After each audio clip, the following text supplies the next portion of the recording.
Hi there! We are now in lesson 3. I will be discussing to you about the letter names and the G Clef. Oh, by the way, I'll be giving out downloadable materials for you to review before taking the quiz. So, let's dive right in!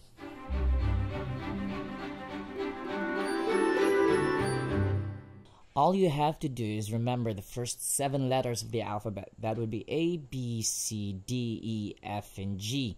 You don't have an H, you don't have a Q, you don't have anything else, I mean, aside from the first 7 letters of the alphabet.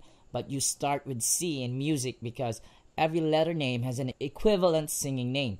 That would be C for Do, D for Re, E for Me, F for Fa, G for Sol, A for La, B for T. It's not rocket science that you have to know anything else. That's all to it if you want to know what letter names are.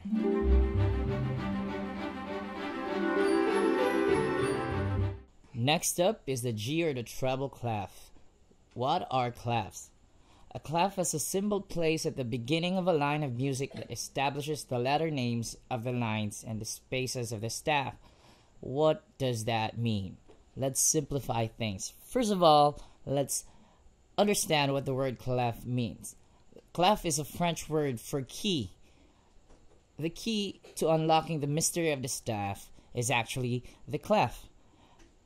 I would like to bring you to this image of how clefs evolved over the years, specifically the treble clef.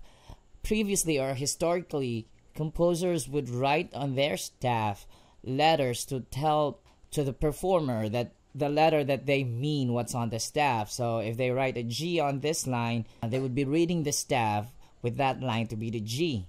Over the course of time, these images here evolved to our modern day treble clef or the G clef. Now going back, this is how you would draw a G clef. That's the first, I don't know what you call that. And then you get to this one, and somehow you try to draw this, and then when you put them all together, you get something like this.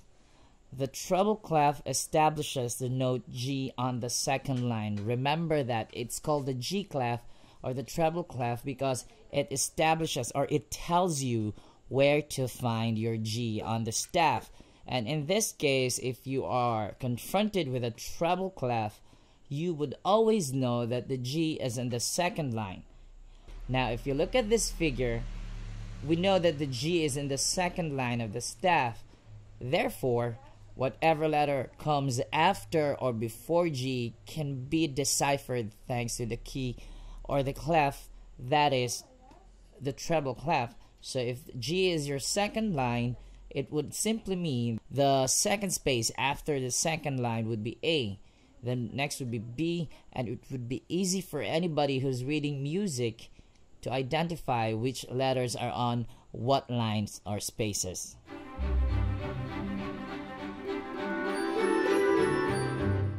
Now that we know what G clef is, we will try to do things to make it easier for us to read music on the staff. I divide these letters into 2 groups. The first group would be the notes on lines, and the second would be the notes on spaces. And here's a kind reminder. Lines of treble clef, just ignore the bass clef because we haven't covered it yet. But for lines on the treble clef or the G clef, you just remember the words every for the first line, good for the second line, boy for the third line, D for the fourth line or the word deserves, and then F for the word fudge. That would be everything you have to know to remember what are the notes on lines.